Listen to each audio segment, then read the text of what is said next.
أن محمدا عبده ورسوله يا أيها الذين آمنوا اتقوا الله حق تقاته ولا تموتن إلا وأنتم مسلمون يا أيها الناس اتقوا ربكم الذي خلقكم من نفس واحدة وخلق منها زوجها وبث منهما رجالا كثيرا ونساء واتقوا الله الذي تساءلون به والأرحام إن الله كان عليكم رقيبا يا أيها الذين آمنوا اتقوا الله وقولوا قولا سديدا يصلح لكم أعمالكم ويغفر لكم ذنوبكم ومن يطع الله ورسوله فقد فاز فوزا عظيما أما بعد فإن خير الحديث كتاب الله وخير الهدي هدي محمد صلى الله عليه وسلم وشر الأمور محدثاتها وكل محدثة بدعة وكل بدعة ضلالة وكل ضلالة في النار. أعوذ بالله السميع العليم من الشيطان الرجيم من همزه ونفخه ونفثه. بسم الله الرحمن الرحيم. يا أيها الذين آمنوا كتب عليكم الصيام كما كتب على الذين من قبلكم لعلكم تتقون. رب اشرح لي صدري ويسر لي أمري واحلل عقدة من لساني يفقهوا قولي. سبحانك لا علم لنا إلا ما علمتنا إنك أنت العليم الحكيم وتب علينا إنك أنت التواب الرحيم. تمام قسم کی تعریف کبریائی حمد و ثنا اس اللہ وحدہ لا شریک لہ کو زیبا ہے. اس نے ساری کائنات کی تخلیق فرمائی, ہماری ضرورتوں کے واسطے ہر ایک چیز کو مہیا فرمایا, ہماری رشد و ہدایت کے لیے انبیاء اور رسولوں کا سلسلہ جاری فرمایا اور ہمیں مسلمان بنایا. درود و سلام نازل ہو تمام انبیاء کرام علیہم الصلاۃ والتسلیم پر, خصوصاً امام کائنات امام الانبیاء افضل البشر خاتم النبیین شفیع المذنبین رحمۃ للعالمین محمد صلی اللہ علیہ وسلم پر. اللهم صل على محمد وعلى ال محمد كما صليت على ابراهيم وعلى ال ابراهيم انك حميد مجيد. اللهم بارك على محمد وعلى ال محمد كما باركت على ابراهيم وعلى ال ابراهيم انك حميد مجيد. معزز حاضرین جمعہ, عزیز بچوں, خطبہ مسنونہ کے بعد سورہ بقرہ آیت نمبر 183 کی تلاوت آپ کے سامنے کی گئی. رمضان المبارک کے مہینے میں گزشتہ 2 ہفتوں سے اسی آیت کریمہ کی روشنی میں آپ کے سامنے میں روزے رکھوانے کا مقصد اور اس کی شرائط کیا ہے اور اس کے تعلق سے بہت سارے احکام اور مسائل آپ کے سامنے بیان کیے گئے.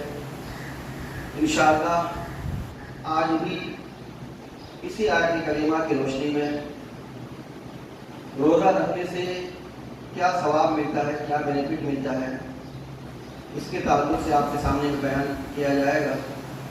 اللہ سبحانہ و تعالیٰ سے دعا ہے کہ اللہ سبحانہ و تعالیٰ ہم سب کو حق کہنے, حق سننے, حق سمجھنے اور حق باتوں پر عمل کرنے کی توفیق عنایت فرمائے. آمین.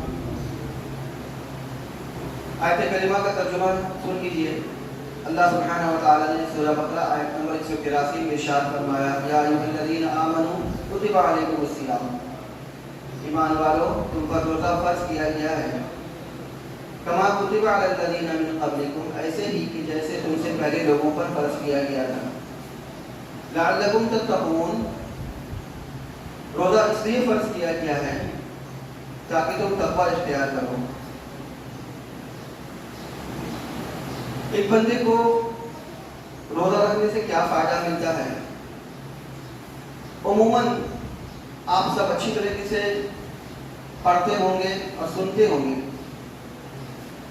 لیکن ہم آج کے خطبے میں انشاءاللہ ان ساری باتوں سے قطع نظر آپ کو جو اصل فائدہ ملتا ہے روزہ رکھنے کا, وہ ہم انشاءاللہ آپ کے سامنے میں بیان کریں گے. 17 رمضان الحمدللہ ہم گزر رہے ہیں اور کچھ ہی دنوں کے بعد پھر ہم آخری عشرہ میں داخل ہو جائیں گے. آخری عشرہ کا مطلب اچھی طریقے سے سمجھ لیجیے آپ کہ بس رمضان المبارک کے اس مہینے کی آخری آخری ہماری 10 دن کی کمائی ہے. ان 10 دنوں میں ہم اچھے طریقے سے کما لیں اور مومن کے لیے جو ایک نیکیاں کمانے کا جو موقع ملتا ہے, سیزن ملتا ہے, اب اس کے لیے صرف آخری 10 دن بچے ہوئے ہیں. اس آخری 10 دنوں میں ایک مومن کو چاہیے کہ جتنا زیادہ سے زیادہ نیکیاں بٹور لیں, جتنا زیادہ سے زیادہ نیکیاں کما لیں. اللہ سبحانہ و تعالیٰ کا کرم اور اللہ سبحانہ و تعالیٰ کا احسان بھی ہے کہ اللہ سبحانہ و تعالیٰ نے ہمیں روزہ رکھنے کی توفیق دی اور ہمیں اس بات کی توفیق بخشی کہ ہم روزے کے تقاضے کو پورا کر رہے ہیں اور جو جو شرائط ہیں اس شرائط پر عمل کرنے کی کوشش کر رہے ہیں. اب آپ نے روزہ رکھ لیا اور روزہ رکھنے کے بعد پھر آپ نے روزے کے تقاضے کو بھی پورا کر لیا, روزے کی جو شرائط ہے اس پر عمل کرنے کی کوشش بھی آپ کر لی, تو اب آپ کو کیا ثواب ملنا چاہیے اللہ سبحانہ و تعالیٰ کی طرف سے؟ ایک مومن بندے کو اللہ سبحانہ و تعالیٰ کی طرف سے کیا امید کرنی چاہیے اور اس کو کیا ملنا چاہیے؟ ایک بات اچھی طریقے سے سمجھ لیجیے کہ رمضان المبارک کے مہینے میں آپ پر کوئی اور چیز فرض نہیں کیا گیا ہے سوائے روزوں کے. آپ کو یہ نہیں کہا گیا کہ آپ کو تراویح پڑھنی ہی ہوگی. آپ کو یہ نہیں کہا گیا ہے کہ اگر آپ غریب ہیں تب بھی آپ دوسرے کو افطار کرائیے ورنہ آپ کا روزہ نہیں ہوگا. آپ کو یہ نہیں کہا گیا ہے کہ اگر آپ غریب ہیں اور صاحب نصاب کو نہیں پہنچے ہیں, مالدار نہیں ہیں, تو آپ کو یہ بھی نہیں کہا گیا ہے کہ آپ زکات نکالیے, ضرور سے ضرور نکالیے سوائے روزوں. آپ کو صرف اتنا کیا کہا گیا ہے کہ چاہے آپ امیر ہو چاہے غریب ہو, اگر آپ تندرست ہیں, صحیح سالم ہیں, عاقل ہیں, بالغ ہیں, تو آپ پر صرف اتنی ذمہ داری بنتی ہے کہ آپ روزہ رکھیے, بس اس کے علاوہ کچھ نہیں. لیکن اس کے ساتھ ساتھ اگر آپ روزہ رکھ رہے ہیں تو جو روزے کے تقاضے ہیں, جو روزے کے فوائد ہیں اور جو روزے کے جو مقاصد ہیں اس کو اچھے طریقے سے سمجھنے کی کوشش کریں. تب جا کر کے روزہ کیوں رکھوایا جاتا ہے, اللہ سبحانہ و تعالیٰ ہم سبوں کو بھوکا اور پیاسا کیوں رکھتے ہیں, اس کا ایک حکمت سمجھ میں ہم کو آئے گا. تو رمضان المبارک کے اس مہینے میں بندہ صرف اور صرف روزہ رکھتا ہے, ورنہ جو آپ کو ترغیب دی گئی ثواب بتلائے گا, جیسے کہ جو بندہ رات میں تراویح پڑھے گا, قیام اللیل کرے گا, اس کو اللہ سبحانہ و تعالیٰ سے گزشتہ گناہ معاف کر دیں گے. یہ نیکیاں کرے گا تو اللہ سبحانہ و تعالیٰ اس کو یہ ثواب عطا کریں گے. تو رمضان المبارک کے مہینے میں آپ کو ترغیب دی گئی ہے, آپ کو رغبت, آپ کو شوق دلایا گیا ہے, آپ پر لاگو نہیں کیا گیا ہے, آپ پر فرض نہیں کیا گیا ہے سوائے روزوں کے. تو اب ایک مومن بندے کو چاہیے کہ جب اس پر صرف روزہ فرض کیا گیا ہے تو وہ روزے کے تقاضے کو پورا کرنے کی کوشش کرے. اب آپ اس کو اچھی طرح سمجھ لیجیے کہ روزہ رکھنے سے کیا فائدہ ملتا ہے. چنانچہ قرآن کریم سورہ بقرہ سورہ نمبر 2 آیت نمبر 185 میں اللہ سبحانہ و تعالیٰ نے ارشاد فرمایا کہ وَلِتُكْمِلُوا الْعِدَّةَ وَلِتُكَبِّرُوا اللَّهَ عَلَى مَا هَدَاكُمْ وَلَعَلَّكُمْ تَشْكُرُونَ.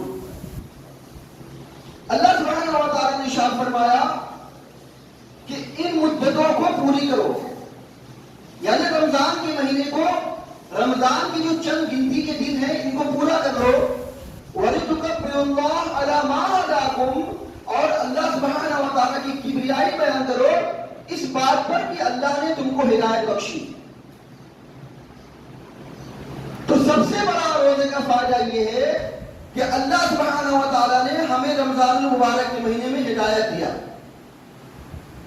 ایک شراب پینے والا آدمی, ایک چوری کرنے والا آدمی, ایک زنا کرنے والا آدمی اور پورے مہینے میں گناہ میں لت پت رہنے والا آدمی جیسے ہی رمضان المبارک کا مہینہ آتا ہے فوراً سارے گناہ کو چھوڑ چھاڑ کر کے اللہ سبحانہ و تعالیٰ کے دین کی طرف اور اللہ سبحانہ و تعالیٰ کی عبادت کی طرف مائل ہو جاتا ہے. کہ اللہ کا کرم, اللہ کا احسان نہیں ہے؟ کیا اللہ رسول رمضان المبارک کے مہینے میں ہدایت نہیں دے رہا ہے؟ تو سب سے بڑا جو انعام اور سب سے بڑا جو فائدہ یہ ہے کہ اللہ سبحانہ و تعالیٰ رمضان المبارک کے مہینے میں اس کو ہدایت دیتا ہے اور اس کو نیکیاں توفیق بخشتا ہے. ورنہ کتنے ایسے آدمی ہیں کہ جو روزے نہیں رکھتے ہیں وہ سب سے بڑے بد نصیب ہوتے ہیں. اور وہ آدمی سب سے بڑا خوش نصیب ہوتا ہے کہ جو رمضان مبارک کا مہینہ پاتا ہے, رمضان کے روزے رکھتا ہے, اس کے تقاضے کو پورے کرتا ہے اور حتی الامکان اللہ کو راضی اور خوش کرنے کی کوشش کرتا ہے. یہ اللہ کا کرم, اللہ کا احسان نہیں ہے. اس سے بڑا فائدہ اور کیا ہو سکتا ہے؟ تو اللہ سبحانہ و تعالی نے ہمیں ارشاد فرمایا کہ وَلِتُكَبِّرُوا اللَّهَ عَلَى مَا هَدَاكُمْ. اللہ سبحانہ و تعالیٰ کی کبریائی بیان کرو اس بات پر کہ اللہ نے تمہیں ہدایت دی اور اللہ سبحانہ و تعالیٰ نے تمہیں روزہ رکھنے کی توفیق بخشی. ورنہ دنیا کے اندر میں کتنے ایسے لوگ ہیں کہ جو بھوکے پیاسے رہتے ہیں, روزہ نہیں رکھتے ہیں, اور بہت سارے لوگ ایسے بھی ہیں کہ جو روزہ رکھتے ہیں لیکن ان کو روزے کا کوئی فائدہ نہیں ملتا کیونکہ روزے کے تقاضے کو نہیں پورا کرتے وہ. تو اس ناحیے سے ہمیں اور آپ کو خوش نصیب ہونا چاہیے. اور آپ کو اچھی طریقے سے بات سمجھ میں نہیں آتی ہے تو اور آپ دیکھیے حدیث کی روشنی میں کہ صحیح بخاری حدیث نمبر 1898 اور 1899 میں اللہ کے نبی صلی اللہ علیہ وسلم نے رمضان کے مہینے کے تعلق سے کیا ارشاد فرمایا. سب سے پہلی بات تو یہ اللہ کے نبی صلی اللہ علیہ وسلم نے ارشاد فرمایا کہ جب رمضان کا مہینہ داخل ہوتا ہے تو آسمان کے تمام دروازے بند ہو جاتے ہیں. رمضان کا مہینہ جیسے ہی آیا آسمان کے تمام دروازے بند. اب آسمان کے تمام دروازے بند ہو گئے, سے کیا مراد ہے؟ کیا واقعی اللہ سبحانہ و تعالیٰ آسمان کے تمام دروازے کھول دیتا؟ صحیح بخاری کا حدیث ہے کہ اللہ سبحانہ و تعالیٰ آسمان کے تمام دروازے کو کھول دیتا. اس سے کیا مراد ہے؟ چنانچہ صحیح مسلم حدیث نمبر 2496 میں اللہ کے نبی صلی اللہ علیہ وسلم نے ارشاد فرمایا کہ آسمان کے تمام دروازے کھول دیے جانے سے مراد یہ ہے کہ رحمتوں کے دروازے اللہ سبحانہ و تعالیٰ کھول دیتا ہے. اب یہ اللہ سبحانہ و تعالیٰ جب رحمتوں کے دروازے کھول دیتا ہے تو اس کا مطلب یہ ہوتا ہے کہ اللہ سبحانہ و تعالیٰ اپنے تمام بندوں پر رحم کرتے ہیں, خصوصاً وہ بندے جو اللہ کے دین کی طرف اور اللہ سبحانہ و تعالیٰ کی عبادت کی طرف مائل ہوتے ہیں. یہ اللہ سبحانہ و تعالیٰ کا رحم و کرم ہی تو ہے کہ ایک بندہ نمازوں کی پابندی کرتا ہے. یہ اللہ سبحانہ و تعالیٰ کا رحم و کرم ہی تو ہے کہ ایک بندہ قرآن کریم کی تلاوت کرتا ہے. اللہ سبحانہ و تعالیٰ اپنے بندے پر رحم ہی تو کرتے ہیں کہ بندہ ایک دوسرے کے ساتھ میں ہمدردی اور غم گساری کا معاملہ کرتا ہے. یہ اللہ سبحانہ و تعالیٰ کا رحم کرم ہی تو ہے کہ ایک بندہ 1.5 گھنٹے 1 گھنٹے اللہ سبحانہ و تعالیٰ کے سامنے میں کھڑے ہوتا ہے. اور یہ اللہ سبحانہ و تعالیٰ کا رحم و کرم ہی تو ہے کہ بندہ اپنی باہوں کو پھیلائے اللہ سبحانہ و تعالیٰ سے ریا وزاری کرتا ہے. اس سے بڑا بینیفٹ اور اس سے بڑا ثواب اور آپ کو کیا چاہیے کہ اللہ سبحانہ و تعالیٰ رمضان المبارک کے مہینے میں آپ پر رحم کر رہا ہے روزے رکھنے کے نتیجے میں. دوسری بات جو اللہ کے نبی صلی اللہ علیہ وسلم نے ارشاد فرمایا کہ آسمان کے تمام دروازے کھول دیے جاتے ہیں, یعنی رحمتوں کے تمام دروازے کھول دیے جاتے ہیں. اور دوسری بات جو اللہ کے رسول صلی اللہ علیہ وسلم نے فرمایا کہ جنت کے تمام دروازے کھول دیے جاتے ہیں. جنت کے دروازے کھول دیے جاتے ہیں, اس سے کیا مطلب ہے؟ جنت کے دروازے کھول دیے جانے کا مطلب یہ ہے کہ آپ سے ایسے کام کو کروایا جاتا ہے کہ جو جنتیوں والا ہوتا ہے. مثال کے طور پہ آپ روزے رکھتے ہیں تو روزے کے سلسلے میں اللہ کے رسول صلی اللہ علیہ وسلم نے کیا ارشاد فرمایا کہ جو آدمی روزہ رکھتا ہے اللہ سبحانہ و تعالیٰ نے جنت میں ایک خصوصی گیٹ تیار کر کے رکھا ہوا ہے جس کا نام الریان ہے. تو یہ سب سے بڑا فائدہ. اور دوسرا یہ کہ بندہ ایسے اعمال کرتا ہے, مثال کے طور پر قرآن کریم کی تلاوت کرتا ہے. اللہ کے رسول صلی اللہ علیہ وسلم نے کیا فرمایا کہ کل قیامت کے دن قرآن اللہ سے سفارش کرے گا اس روزہ دار کے ہاتھ میں. اور اللہ کے رسول صلی اللہ علیہ وسلم نے یہ بھی فرمایا کہ قرآن کی سفارش اس روزہ دار کے ہاتھ میں قبول کی جائے گی. اسی طریقے سے بندہ ایسے اعمال کرتا ہے, مثال کے طور پر صدقہ و خیرات کرتا ہے. بندہ ایک دوسرے کے ساتھ میں ہمدردی اور غمگساری کا معاملہ کرتا ہے.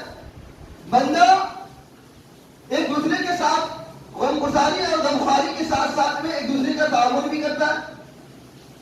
رمضان المبارک کے مہینے میں بندے سے ایسے ایسے کام کروائے جاتے ہیں، چاہے وہ سخت ہو، چاہے مشکل ہو، چاہے آسان ہو، بندے کے لیے ایسے ایسے کام کروائے جاتے ہیں جو جنتیوں والے ہوتے ہیں۔ تو اسی وجہ سے اللہ کے نبی صلی اللہ علیہ وسلم نے فرمایا کہ جنت کے تمام دروازے کھول دیے جاتے ہیں، بندہ ایسے ایسے اعمال کرتا ہے کہ جو جنتیوں والا ہوتا ہے۔ اب اس سے بڑا بینیفٹ اور اس سے بڑا فائدہ اور کیا ہو سکتا ہے؟ اس کے علاوہ تیسری بات اسی حدیث کے اندر میں اللہ کے رسول صلی اللہ علیہ وسلم نے ارشاد فرمایا کہ جہنم کے دروازے بند کر دیے جاتے ہیں۔ اب جہنم کے دروازے بند کر دیے جانے کا کیا مطلب ہے؟ جہنم کے دروازے بند کر دیے جانے کا مطلب یہ ہے کہ آپ سے ایسے ایسے کام کروائے جاتے ہیں کہ جو آپ کو جہنم سے دور کر دیتے ہیں، آپ کو گناہوں سے بچایا جاتا ہے، آپ کے اندر میں تقویٰ کی اسپرٹ پیدا کی جاتی ہے، اور آپ کو ایسے ایسے کام پر ابھارا جاتا ہے کہ آپ جہنم سے کافی دور ہو جائیں۔ اسی وجہ سے صحیح بخاری حدیث نمبر 1904 میں اللہ کے رسول صلی اللہ علیہ وسلم نے روزہ کو ڈھال بتایا ہے، وَالصِّيَامُ جُنَّةٌ، روزہ ڈھال ہے۔ روزہ ڈھال اس وجہ سے ہے کہ آپ گناہوں سے بچ جاتے ہیں، اور روزہ ڈھال اس وجہ سے ہے کہ آپ شیطان کے ہتھ کنڈوں سے بچ جاتے ہیں۔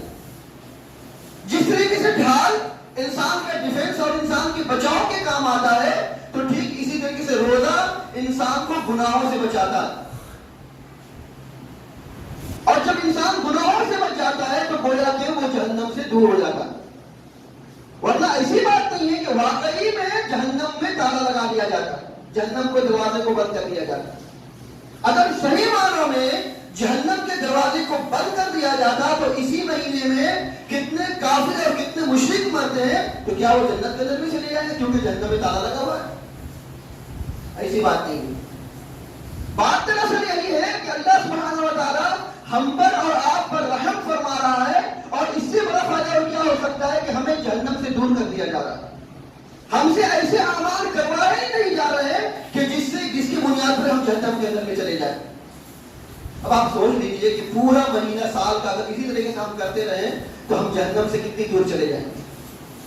تو ایک مہینہ آپ کو سخت ٹریننگ دے کر کے، آپ کے اندر میں سخت مجاہدہ پیدا کر کے، آپ کا ہارڈ ٹریننگ دے کر کے یہ آپ کو کیا جا رہا ہے کہ آپ کو جہنم سے کافی دور کر دیا جا رہا ہے، گویا کہ آپ کے لیے صرف اور صرف آپ کے لیے جہنم کے دروازے بند ہو گئے۔ اسی طریقے سے ایک اور اسی حدیث کے اندر میں چوتھے نمبر میں اللہ کے نبی صلی اللہ علیہ وسلم نے ارشاد فرمایا کہ شیاطین کو قید کر دیا جاتا ہے۔ اب شیاطین کو قید کر دیا جانے کا کیا مطلب ہے؟ کیا واقعی میں شیاطین کو قید کر دیا جاتا ہے؟ اگر صحیح معنوں میں شیاطین کو رمضان المبارک کے مہینے میں قید کر دیا جاتا تو آج بھی رمضان المبارک کے مہینے میں دنیا کے اندر میں دنگے اور فساد ہوتے، برائیاں اور فحش باتیں ہوتی ہیں۔ کتنے ایسے لوگ ہوتے ہیں ہم مسلمانوں میں جو روزہ نہیں رکھتے، نماز نہیں پڑھتے، کیا ان پر شیاطین کا کوئی جادو نہیں چلتا ہے؟ ان پر ہتھکنڈا نہیں چلتا ہے؟ آپ دیکھو کہ اپنے ہی سماج کے اندر میں نا، اپنے ہی معاشرے کے اندر میں دیکھتے ہو نا کہ لوگ روزہ رکھتے ہیں، اس کے باوجود بھی گالی گلوچ کرتے ہیں، دن بھر مارا پیٹ کرتے ہیں۔ روزہ رکھتے ہیں، اس کے باوجود بھی لغو اور بیکار باتوں میں مصروف رہتے ہیں۔ روزہ رکھتے ہیں، اس کے باوجود بھی نماز پڑھنے کی توفیق ان کو نہیں ملتی۔ تو کیا شیاطین واقعی میں قید کر دیا گیا؟ اگر ایسی بات ہوتی تو سارے کے سارے لوگ مسلمان ہوتے، سارے کے سارے لوگ روزہ دار ہوتے، مسجدیں کیا پوری کی پورا کا پورا محلہ بھرا ہوتا نمازیوں سے۔ اگر ایسی بات ہوتی تو پوری دنیا کے لوگ روزہ رکھتے، ساری دنیا کے لوگ مسلمان ہو جاتے، اگر واقعی میں شیاطین کو قید کر دیا جاتا تو اب شیاطین کو رمضان المبارک کے مہینے میں قید کر دیا جاتا ہے، تو اس کا کیا مطلب ہے؟ اس کا مطلب یہ ہے کہ آپ دن بھر روزہ رکھتے تو گویا کہ روزہ آپ کے نفسانی خواہشات کو کچل دیتا ہے، اور شیطان آپ کے نفسانی خواہشات کو ابھارتا ہے۔ تو جب روزہ آپ کے نفسانی خواہشات کو کچل دیتا ہے، دبا دیتا ہے، تو اس پر شیطان کا کوئی زور نہیں چلتا۔ جب آپ نماز پڑھتے ہیں، سجدہ کرتے ہیں، تو سجدے کے تعلق سے اللہ کے نبی صلی اللہ علیہ وسلم نے کیا ارشاد فرمایا کہ جب بندہ سجدہ کرتا ہے تو اس کے پیچھے میں شیطان اپنے اوپر میں خاک بنتا ہے، مٹی بنتا ہے، افسوس کرتا ہے کہ ہائے انسان کو سجدہ کرنے کا حکم ملا تو اس نے سجدہ کیا، مجھے حکم ملا تو میں سجدہ نہیں کیا۔ تو شیطان اپنے آپ کو رسوا کرتا ہے، ذلیل کرتا ہے اس ٹائم، اس وقت میں جب بندہ اللہ کے آگے سجدہ ریز ہوتا ہے۔ اس کے علاوہ رمضان المبارک کے مہینے میں ایک بندہ اللہ سے عاجزی انکساری کرتا ہے، اور اس کے علاوہ رمضان المبارک کے مہینے میں بندہ قرآن کریم کی تلاوت کرتا، اور رمضان المبارک کے مہینے میں بندہ نماز 5 وقتہ کی پابندی کرتا، رمضان المبارک کے مہینے میں بندہ رات بھر کھڑا رہتا، 1 گھنٹہ 1.5 گھنٹہ اللہ کے آگے کھڑا رہتا اس امید پر کہ شاید اللہ ہمارے گناہوں کو معاف کر دے۔ تو شیاطین کا آپ پر کوئی زور نہیں چلتا۔ اللہ سبحانہ و تعالی نے کیا ارشاد فرمایا؟ اللہ نے ارشاد فرمایا کہ وَمَن يَعْشُ عَن ذِكْرِ الرَّحْمَنِ نُقَيِّضْ لَهُ شَيْطَانًا فَهُوَ لَهُ قَرِينٌ۔ اور سورہ شعراء کے اندر بھی اللہ سبحانہ و تعالی نے ارشاد فرمایا تَنَزَّلُ عَلَى كُلِّ أَفَّاكٍ أَثِيمٍ، کہ شیطان کا زور ان لوگوں پر چلتا ہے کہ جو سخت گناہگار ہوتے ہیں، زیادہ گناہ کرتے ہیں۔ گناہگاروں پر شیطان کا زور چلتا ہے، اس کا ہتھکنڈہ گناہگاروں پر کامیاب ہوتا ہے، ورنہ عبادت گزاروں پر اس کا ہتھکنڈہ کامیاب نہیں ہوتا۔ اور اگر آپ قرآن کریم کا مطالعہ کریں گے تو شیطان نے اللہ سبحانہ ابلیس نے اللہ سے کیا کہا تھا؟ ابلیس نے اللہ سے کہا تھا اے اللہ میں تیرے سارے بندوں کو بہکاؤں گا سوائے ان بندے کو جتنے بندے مخلص ہوں گے اور نیک ہوں گے، جو تیری عبادت کرنے والے ہوں گے، میں ان بندوں کو نہیں بہکا سکوں گا۔ تو اللہ سبحانہ و تعالیٰ نے ہمیں اور آپ کو روزہ رکھنے کے نتیجے میں اتنا بڑا انعام اور اتنا بڑا ثواب عطا کیا ہے کہ شیطان کا زور ہم پر نہیں چلتا، گویا کہ شیطان کو قید کر دیا گیا۔ اسی وجہ سے اللہ کے رسول صلی اللہ علیہ وسلم نے فرمایا کہ وَالصِّيَامُ جُنَّةٌ، روزہ ڈھال ہے اس معنی میں کہ شیطان کا وار اور شیطان کا ہتھکنڈہ آپ پر نہیں چلتا، شیطان آپ کو نہیں بہکا سکتا۔ تو آپ اس معنی میں سب سے بڑا خوش نصیب ہیں۔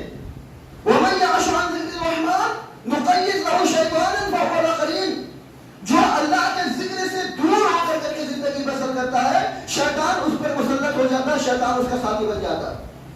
ورنہ ہر آدمی کے ساتھ میں شیطان ہوتا ہے، ہمارے ساتھ میں، آپ کے ساتھ میں، ہر نفس کے ساتھ میں شیطان ہوتا ہے۔ اور وہ صحیح بخاری کی روایت کے مطابق وہ شیطان انسان کی رگوں میں خون کی طرح دوڑتا ہے، لیکن جب چونکہ آپ اچھے اعمال کرتے ہیں، نیک اعمال کرتے ہیں، تو اسی وجہ سے وہ شیطان کسی ایک کونے میں دبا رہتا ہے، اس کا کوئی زور آپ پر نہیں چلتا۔ اسی وجہ سے اللہ کے رسول صلی اللہ علیہ وسلم نے فرمایا کہ رمضان المبارک کے مہینے میں شیاطین کو قید کر دیا جاتا ہے، ورنہ ایسی بات نہیں کہ واقعی میں شیاطین کو قید کر دیا جاتا۔ شیاطین کو صحیح معنوں میں قید کر دیا جاتا تو دنیا کے اندر میں فتنہ فساد نہیں پھیلتا۔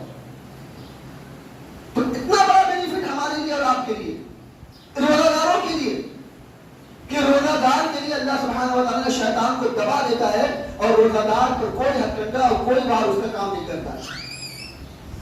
تو یہ سارے بینیفٹ، یہ سارے ثواب اس روزہ دار کے حق میں۔ اس کے علاوہ اور بھی بہت سارے اللہ کے رسول صلی اللہ علیہ وسلم نے فائدے بتائے، جنت کا وعدہ کیا اللہ کے رسول نے، مغفرت کا وعدہ بتایا اور بہت سارے وعدے بتائے، اللہ کے رسول بہت سارا ثواب بتایا، آپ سنتے ہوں گے، پڑھتے ہوں گے، لیکن ہم آج آپ کو یہ چند چیزیں جو آپ کو بتانا چاہیے، جو حقیقی معنوں میں جو آپ کو بینیفٹ ملتا ہے اور آپ کو ثواب ملتا ہے، جس سے اکثر لوگ ناواقف ہیں۔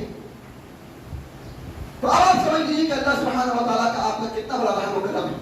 اس کے علاوہ صحیح بخاری حدیث نمبر 1895 میں اللہ کے رسول صلی اللہ علیہ وسلم ارشاد فرماتے ہیں کہ یہ روزہ آپ کے گناہوں کا کفارہ ہے۔ صحیح بخاری حدیث نمبر 1895 میں اللہ کے رسول صلی اللہ علیہ وسلم ارشاد فرماتے ہیں کہ انسان کے لیے اس کے بال بچے، انسان کے لیے اس کا مال اور انسان کا پڑوسی اس کے لیے فتنہ اور آزمائش ہے۔ مال فتنہ ہے، اولاد فتنہ ہے، اور اس کا پڑوسی اس کے لیے فتنہ ہے۔ کہیں نہ کہیں کسی نہ کسی موقع پر انسان اس فتنے میں مبتلا ہو جاتا، اللہ کے ذکر کو چھوڑ کر دیتے تھے۔ کہیں نہ کہیں کسی نہ کسی موقع پر اللہ کی محبت جب دب جاتی ہے، اولاد کی محبت کے نتیجے میں اولاد کی محبت غالب آ جاتی ہے۔ کہیں نہ کہیں ایسا بھی موقع آتا ہے کہ انسان مال کے پیچھے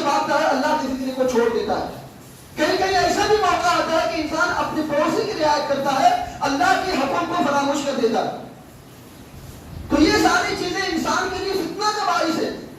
اللہ کے رسول صلی اللہ علیہ وسلم نے فرمایا کہ روزہ، نماز اور صدقہ و خیرات یہ اسی فتنے کا کفارہ ہے.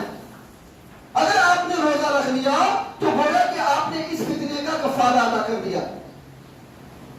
اس سے بڑا فائدہ آپ کو کیا مل سکتا ہے کہ رمضان مبارک کے مہینے میں آپ کو اپنے فتنے کا کفارہ ادا کرنے کا موقع ملا ہے. اس سے بڑا ثواب آپ کو اور کیا مل سکتا ہے.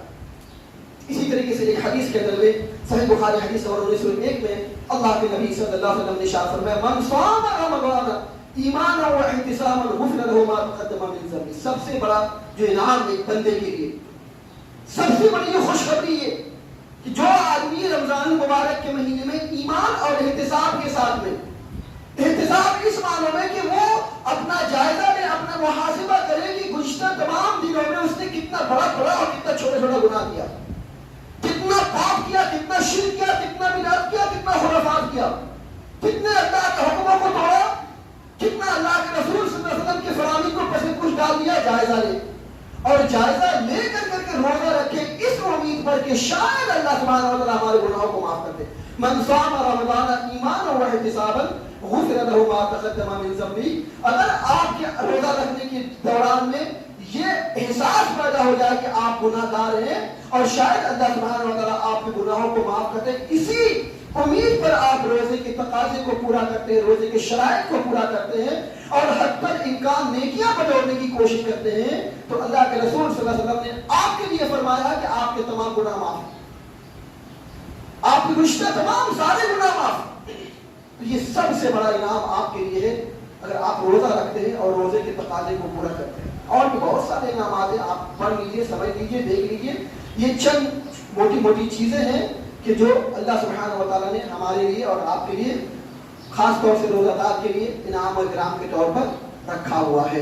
انشاءاللہ اللہ کی ذات سے امید رکھیے یہ سارے انعام و اکرام آپ کو ملیں گے ایسے ہی جیسے رمضان المبارک کے مہینے میں مل رہے ہیں. شرط یہ ہے کہ اپنی پوری زندگی اور پورا مہینہ اور پورا سال رمضان مبارک کے جیسے بنانے کی کوشش کیجیے گا، تبھی جا کر کے آپ کو رمضان مبارک والا بینیفٹ اور رمضان مبارک والا ثواب آپ کو مل سکے گا. ورنہ ایسی بات نہیں ہے کہ آپ نے رمضان مبارک میں یہ سارے کام انجام دیے، رمضان مبارک کا مہینہ گیا، آپ کے سارے اعمال بھی گئے، آپ کے سارے اچھے اعمال بھی دھرے کے دھرے رہ گئے. ورنہ کوئی فائدہ نہیں ہے. رمضان کے تقاضے کو پورا کرنے کی کوشش کیجیے. اللہ تعالیٰ کے ذات سے امید رکھیے اللہ سبحانہ و تعالیٰ ہم سبوں کو بہت زیادہ انعام و اکرام سے نوازے گا. اس کے علاوہ کچھ احکام خود خاص طور سے اعتکاف کے تعلق سے آپ سمجھ لیجیے کہ چونکہ ابھی آخری عشرہ آنے والا ہے، بہت سارے لوگ اعتکاف کریں گے، تو ان معتکف یعنی اعتکاف کرنے والوں کے لیے کیا حکم ہے اور ان کے لیے کیا مسائل جاننا ضروری ہے. ایک بات کو اچھی طریقے سے سمجھ لیجیے کہ اعتکاف سنت مؤکدہ ہے. عموماً آپ دیکھتے ہوں گے، پر سمجھتے ہوں گے، سنتے ہوں گے کہ اعتکاف اگر آپ نے نہیں کیا، کسی محلے کا ایک آدمی نے اگر اعتکاف نہیں کیا تو سارے محلے والوں کو گناہ ملے گا. اعتکاف کرنا سنت علی الکفایہ جو لوگ کہتے ہیں، ایسی بات نہیں ہے. یہ سنت مؤکدہ ہے. صحیح بات یہ ہے کہ سنت مؤکدہ ہے. اللہ کے نبی صلی اللہ علیہ وسلم پورے اپنی زندگی میں اللہ کے رسول صلی اللہ علیہ وسلم نے اعتکاف کیا ہے، لہذا اعتکاف کرنا یہ سنت مؤکدہ ہے. اس کے علاوہ دوسری بات یہ صحیح بخاری حدیث نمبر 2026 میں کہ اللہ کے رسول صلی اللہ علیہ وسلم نے رمضان المبارک کے آخری عشرے میں اعتکاف کیا تھا. ہاں کسی سال میں اللہ کے رسول صلی اللہ علیہ وسلم نے جب اعتکاف نہیں کیا تو اس کے اگلے سال میں اللہ کے نبی صلی اللہ علیہ وسلم نے 20 دن کا اعتکاف کیا تھا. خاص طور سے جب اللہ کے رسول صلی اللہ علیہ وسلم کا آخری مہینہ آخری سال چل رہا تھا، جس سال میں اللہ کے نبی صلی اللہ علیہ وسلم دنیا سے انتقال کر گئے تھے، تو اس سال میں اللہ کے نبی صلی اللہ علیہ وسلم نے 20 دن کا اعتکاف کیا تھا. 20 دن کا اعتکاف کیا تھا. تو ان احادیث کی روشنی میں آپ 10 دن کا بھی اعتکاف کر سکتے ہیں اور 20 دن کا بھی اعتکاف کر سکتے ہیں. امام شوکانی رحمۃ اللہ علیہ فرماتے ہیں کہ اعتکاف کی کوئی مدت نہیں ہے، آپ چاہیں تو جتنے دن بھی اعتکاف کر سکتے ہیں، 10 دن 20 دن 15 دن 5 دن 3 دن جتنے دن بھی چاہے آپ اعتکاف کر سکتے ہیں. علماء جمہور علماء خاص طور سے ائمہ اربعہ کی یہ رائے ہے کہ اعتکاف آپ 1 دن کا بھی کر سکتے ہیں، کم از کم 1 دن کا اعتکاف کر سکتے ہیں. صحیح بخاری کی حدیث نمبر 2032 کہ عمر بن خطاب رضی اللہ تعالیٰ عنہ نے زمانہ جاہلیت میں 1 دن اعتکاف کا